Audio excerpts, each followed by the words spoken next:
আমরা ক্রিকেট বোর্ডে এমন মানুষগুলোকে চাই বা এমন সংগঠক চাই যারা সত্যিকার অর্থে ক্রিকেটের জন্য কাজ করতে চায়, যাদের দিয়ে আমরা ক্রিকেট উপকৃত হবে।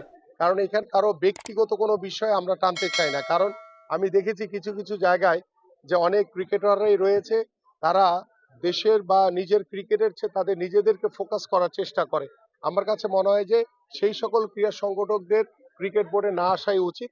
বাট তামিমের বিষয়টা যেটি বলছেন, তামিম হয়তোবা ক্রিকেটের জন্য তার যে প্রিভিয়াস যে তার বাংলাদেশের জন্য তার যে অবস্থান বা তার যে বাংলাদেশের ক্রিকেটে যে তার অবদান, সেটাকে মানে অস্বীকার করার কোনো সুযোগ নেই।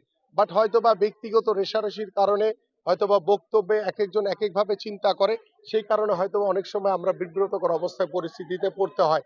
আমার কাছে মনে হয় যে আমরা যেখানেই যা কথা বলি না কেন, আমাদের ক্রিকেটের স্বার্থ রক্ষা করে, আমাদের দেশের স্বার্থ রক্ষা করে, আমাদের ক্রিকেট বোর্ডের যে ঐতিহ্যকে রক্ষা করে আমাদের সকলের কথা বলা উচিত এবং ধৈর্যশীল আচরণ করা উচিত।